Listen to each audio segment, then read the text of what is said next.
ఏమైంది సినిమా కొనేసారా? అది ఇవాళే కదా కలిసాం, ఇంకోసారి కలిస్తే కొనేస్తారు. ఎందుకు రవ్వతారా? నువ్వురా. ఏంట్రా ఉండేది? ఏమండి అక్కడ ఉండే వాళ్ళందరూ సంతోషబాబు మనుషులే అండి. సినిమా కొనం పొమ్మన్నారు. కొనకపోతే ఇంత సినిమా తీసాం, మనమే ప్రింట్లెస్ రిలీజ్ చేద్దాం. ప్రింట్లెస్ ఏం చేసుకుంటామండి? ఆడించడానికి థియేటర్ ఉండాలిగా. అసలు ఇండస్ట్రీలో ఉండే ఆడేవాళ్ళు, ఆడిచ్చేవాళ్ళు, కొనేవాళ్ళు, కొనుక్కునేవాళ్ళు అందరూ సంతోషబాబు మనుషులే అండి. ఒరే ఆ ప్రింట్ తీసుకెళ్లి మనూరు తిరణాల్లో గుడి ముందు తెరగట్టి ఆడించుకోవాలరా. అసలు మనం ఇక్కడ దాకా రావటమే చాలా గ్రేట్ రా. పదరా, మన వల్ల కాదు కానీ మనూరు పోదాం. నేను సినిమా రిలీజ్ చేసి తీరుతాను. బలరా, ఇంకా నీకు అర్థం కాకపోతే ఎలారా? మనం సినిమా రిలీజ్ చేయలేవురా, రిలీజ్ అవ్వదు. అయినా నువ్వు సినిమా తీస్తా అన్నావు, తీసావు అంటే నువ్వు గెలిచావురా. మనం గెలిచావు. నువ్వు అలా కాదురా, సినిమా రిలీజ్ అయితేనే మనం గెలిచినట్టు. రే కొనేవాళ్ళే లేనప్పుడు సినిమా ఎలా రిలీజ్ చేస్తావురా? బాబు బలరాం బాబు నమస్తే. నైజాం డిస్ట్రిబ్యూటర్ ని. మన సినిమాలో సంతోష్ బాబేనా హీరో? అవును. అయితే 5 కాదు మొత్తం 10 లక్షలు ఇస్తా. నైజాం ఏరియా మొత్తం నాకే కావాలా. 10 లక్షలు ఈ నుంచేదేటండి, నేను 20 లక్షలు ఇస్తా. 20 లక్షలు ఆడిచ్చేదండి, నేను 60 లక్షలు ఇస్తా. నేను కోటి ఇస్తా, సింగిల్ పేమెంట్ నాకే కావాలి. అరే అటోజీ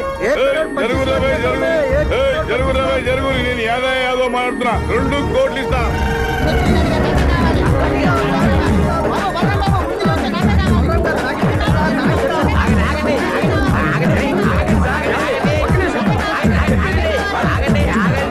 2 కోట్లు ఇస్తామన్నది ఎవరండి? నేనే చెప్పినా.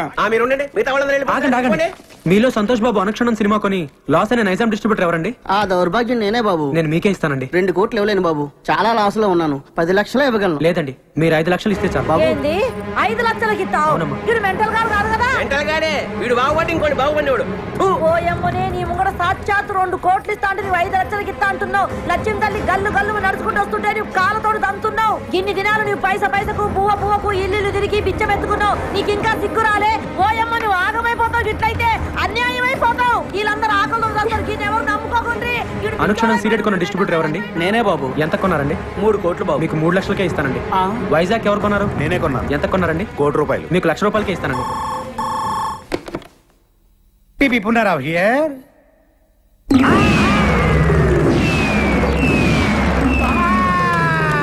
ఏమైంది బాబాయ్? ఏమైందా? మనం రాయలుగా ఇచ్చిన టీ అండ్ బిస్కెట్స్ తిని ఆ బలరాం ఇంటి ముందు క్యూ కట్టి మరీ సినిమా మొత్తం కొనేశారంట. కొనేశారా? ఎవడైతే మొట్టమొదట నేను సినిమా కొన్నాను చెయ్యెత్తాడో ఆడే ముందు సినిమా కొన్నాడంట. దానికి కూడా నేను పెద్ద ఫీల్ అవ్వట్లేదు బాబాయ్. మనమిచ్చిన టీ అండ్ బిస్కెట్స్ తిని మనమిచ్చిన టీ అండ్ బిస్కెట్స్ తిని ఆడి సినిమా కొనడానికి ఆడకి మనసు ఎలా ఒప్పింది బాబాయ్.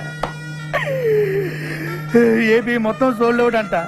కనీసం కర్ణాటక ఒరిస్సా ఉన్నాయేమని అడిగా. ఎందుకు? నేను కొనుక్కుందామని. నీ అబ్బా చివరికి ఆ 2 కూడా మోసం చేశారు బాబాయ్.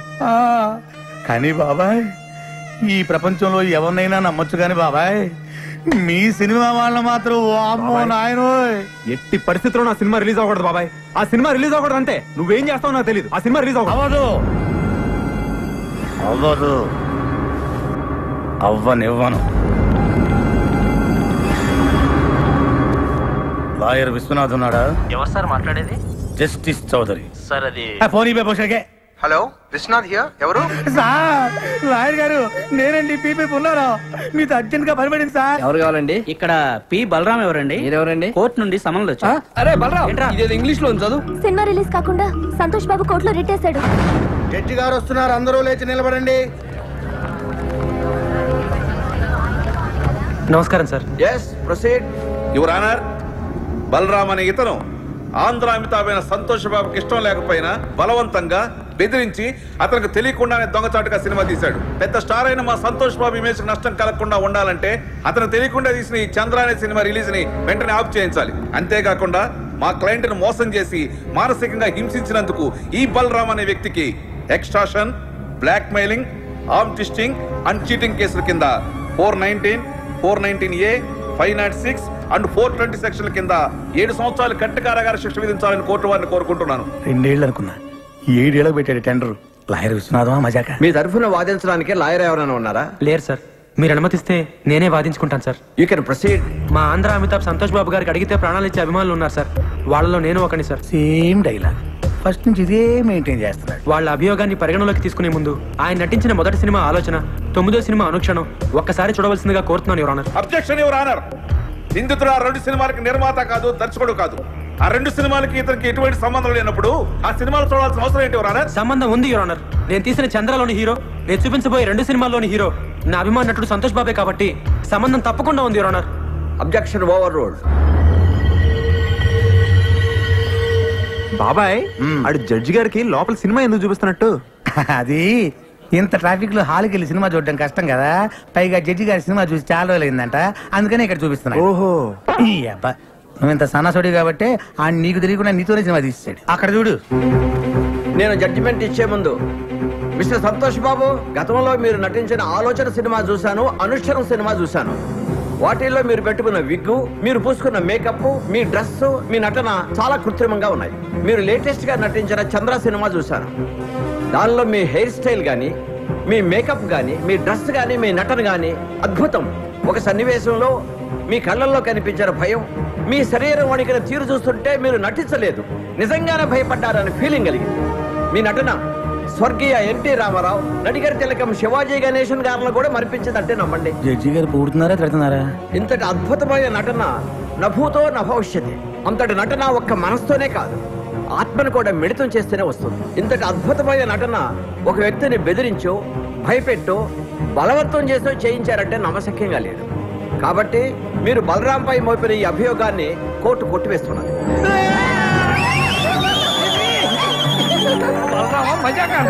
సరే సార్, కోర్టు వారు చెప్పినట్టుగా మేము ఒప్పుకుంటాం.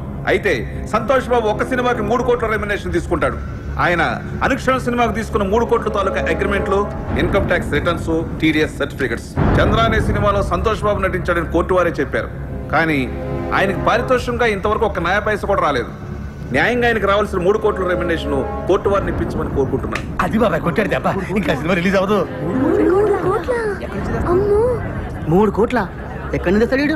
అక్కడ మీద 5 లక్షలకి. వీళ్ళు కోరినట్లుగానే 3 కోట్లు ఇవ్వడానికి నేను సిద్ధమే యువర్ ఆనర్. అయ్యా జడ్జి గారు, కోట్లు అంటే తొడుక్కునే కోట్లు అనుకున్నాడేమో. Order order. కానీ ఇచ్చే ముందు ఒక్క మాట పెడతాడు వీడు, మళ్ళీ ఏదో పెడతాడు. ఒక్కసారి నైజాం డిస్ట్రిబ్యూటర్ శివారెడ్డి గారిని పిలిపించాల్సిందిగా కోర్టు వారిని కోరుతున్నాను. Objection your honour. మాకు రావాల్సిన డబ్బులకి ఈ డిస్ట్రిబ్యూటర్ కి సంబంధం ఏంటి యువర్ ఆనర్? ఉంది యువర్ ఆనర్. సంతోష్ బాబు గారు ఇంతకు ముందు సినిమా కొన్నది, నా సినిమా చంద్ర కొన్నది ఇతనే కాబట్టి సంబంధం ఉంది యువర్ ఆనర్. నమస్తే సార్. మీరు సంతోష్ బాబు నటించిన అనుక్షణం సినిమా ఎంత కొన్నారు? 5 కోట్లకి. మరి నా సినిమా ఎంత కొన్నారు? 5 లక్షలకి. మీరు ఇంకెళ్ళచ్చు. వైజాగ్ డిస్ట్రిబ్యూటర్ ని పిలిపించాల్సిందిగా కోరుతున్నాను యువర్ ఆనర్. నమస్తే సార్. మీరు ఇంతకు ముందు సినిమా ఎంత కొన్నారు? 1 కోటి రూపాయలకి. చంద్ర ఎంత కొన్నారు? 1 లక్ష రూపాయలు. ఇంకా మీరు వెళ్ళచ్చు. సార్, ఇది హమాం సబ్బు. హమాం సబ్బు హమాం సోప్ కి ఈ కేసుకి ఏమైనా సంబంధం ఉందా యువర్ ఆనర్? సంబంధం ఉంది యువర్ ఆనర్. లాయర్ గారు ప్రతి మాటకి అడ్డం పడకుండా నాకు 2 నిమిషాలు టైం ఇస్తే అందరికీ అర్థమయ్యేలా వివరిస్తాను యువర్ ఆనర్. ఎలాగండి మీతోటి అతను వాదన ఏదో నన్ను కాస్త విననివ్వండి. Please proceed. ఈ హమాం సబ్బుని మనం బజార్లో 13 రూపాయలకు కొంటున్నాం. దీన్ని తయారు చేయడానికి తయారీదారుడికి అయ్యే ఖర్చు 5 రూపాయలు. దీన్ని అక్కడి నుంచి ఇక్కడికి తీసుకురావడానికి రవాణా ఖర్చు, ఎక్సైజ్ డ్యూటీ, వ్యాట్, పబ్లిసిటీ ఖర్చు, డీలర్స్ లాభం, రీటైలర్స్ లాభం అన్ని కలిపి దీన్ని 13 రూపాయలకు అమ్ముతున్నారు. తయారు చేయడానికి 5 రూపాయలు ఖర్చు అయ్యే సబ్బుని 13 రూపాయలు కాకుండా 100 రూపాయలకు అమ్మితే ఓకేనా సార్? అది ఎలా కుదురుతుందయ్యా? అలా చేస్తే సబ్బు కొనుక్కున్న వాడిని మోసం చేసినట్టు అవుతుంది కదా. ఇదే సబ్బు తయారీకి 100 రూపాయలు ఖర్చు పెట్టి 5 రూపాయలకు అమ్మితే ఓకేనా సార్? అది కుదరదు. అలా చేస్తే పరిశ్రమలు నష్టాలు పాలై మూతపడతాయి. ఏ దేశంలోనైనా పరిశ్రమలు బాగుంటేనే అభివృద్ధి. ఏ వస్తువు తయారు చేయడానికైనా అమ్మకం రేటును బట్టి ఖర్చు చేయాలి, ఖర్చుకు తగినట్టు అమ్మకాలు జరగాలి. ఇది ఎకానమీ పాలసీ. దీని ప్రకారం మీరు చెప్పేది ఏంటంటే ఏ వస్తువుకైనా అమ్మే రేటును బట్టే తయారీ ఖర్చు ఉండాలి, తయారీ ఖర్చును బట్టే అమ్మే రేటు ఉండాలి. అంతే కదా your honour? Yes, you are right. మామూలుగా మా సంతోష్ బాబు గారి సినిమా నైజాం ఏరియా 5 కోట్లకు అమ్మితే ఆయనకి 3 కోట్లు ఇస్తారు. మరి నేను 5 లక్షలకే అమ్మితే మా ఆంధ్ర అమితాబ్ ఎంత ఇవ్వాలో మీరే చెప్పండి యువర్ ఆనర్. 3 లక్షలు. ఆ 3 లక్షలు ఇవ్వడానికి నేను సిద్ధమే యువర్ ఆనర్. గుడ్.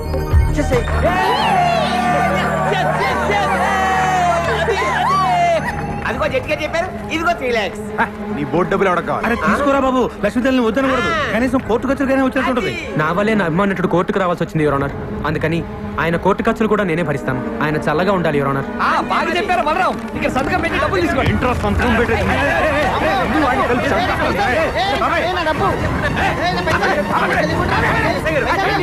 లేకపోతే జడ్జి గారు చెప్పిన డబ్బులు తీసుకోవట్లేదు సార్. డబ్బులు తీసుకుని మర్యాదగా సంతకం పెట్టాక డబ్బు అక్కర్లేదండి. సంతోష్ బాబు, సంతకం పెట్టి డబ్బులు తీసుకోండి, లేకపోతే కోర్టు ధిక్కారం అవుతుంది. సంతకం పెట్టండి. మన దగ్గర పెళ్లి లేదండి. మా దగ్గర ఉందండి. అనా పైసలతో సహా మాకు డబ్బులు ముట్టినవని మీరు రాసాము. మీరు సంతకం పెట్టి డబ్బులు తీసుకోండి. పెట్టు బాబాయ్, పెట్టండి, పెట్టు. సంతోష్ బాబు, సంతోష్ బాబు, సంతోష్ బాబు. సార్, నేను సినిమా తీయడానికి కారణం మీ ఆశీర్వాదం. వీడి బస్ నుంచి సేమ్ డైలాగ్ వాడుతున్నాడు బాబాయ్. రేపే మన సినిమా రిలీజ్ సార్, తప్పకుండా చూడండి. ఎవడు చూస్తాడు నీ బోర్డు సినిమా?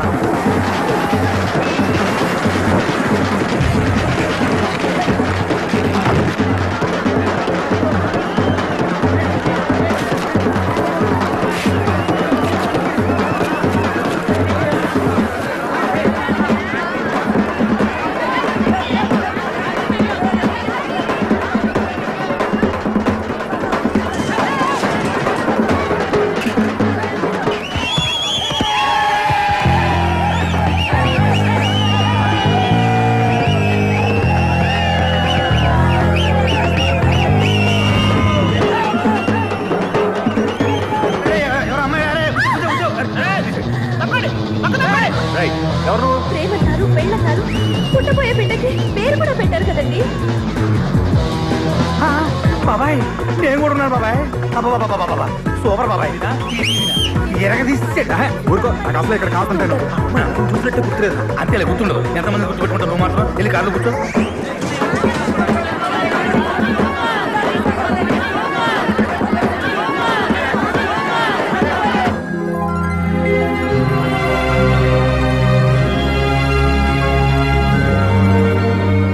గాజుల్ని 12 గాజులుగా తెమ్మన్నా.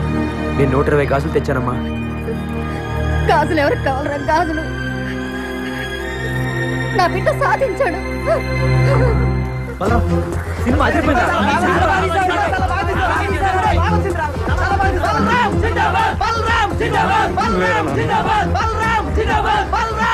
దీనికి అంతటికీ కారణం నువ్వేనన్నా.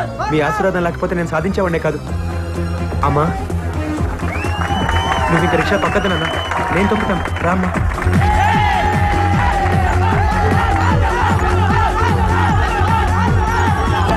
నేను దయ్యాన్ని కాదు. నేను అసలు చావలేదు. చచ్చిపోలే. నేను చచ్చినట్టు నటించి నీ దగ్గర డబ్బులు లాగాం.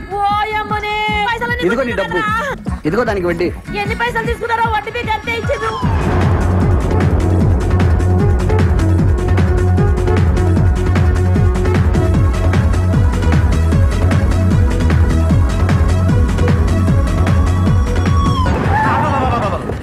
మళ్ళీ వచ్చాడు. నమస్తే సార్. మళ్ళీ వచ్చాడు. మీ ఆశీర్వాదం నాకు కావాలి సార్. ఆశీర్వాదం ఆశీర్వాదం అంటానే నెత్తిని చెట్ట కోపం పెట్టావు. మళ్ళీ ఎందుకు వచ్చావు? కాదు సార్, బ్యాలెన్స్ మేము ఇవ్వాలా? లేదు సార్, మేమే మీకు ఇవ్వాలి. మొన్న 3 లక్షలు ఇచ్చాం కదా. అవును, మిగతా బ్యాలెన్స్. మీ కష్టం మాకెందుకు సార్? అరే ఎంతో? 2,97,00,000. బాబాయ్ ఈడు మామూలు కాదు. మళ్ళీ ఏదో ప్లాన్ తో వచ్చుంటాడు. ఏంటో చెప్పు. ఈసారి డేట్లు ఇస్తే సినిమా తీద్దామని. ఇడియానాయా? మళ్ళీ డేట్లా? అంత ఆశ్చర్యం ఎందుకు బాబాయ్? నువ్వు ఇచ్చినా తెస్తాడు, ఈ పైన తెస్తాడు. ఇస్తేనే గౌరవం ఉంటుంది. వద్దులేండి, ఈసారి మెగాస్టార్ తో ప్లాన్ చేస్తున్నాం. మహి, మెగాస్టార్ మార్నింగ్ వాక్ ఎన్నింటికి వస్తాడో కనుక్కో. అలాగే.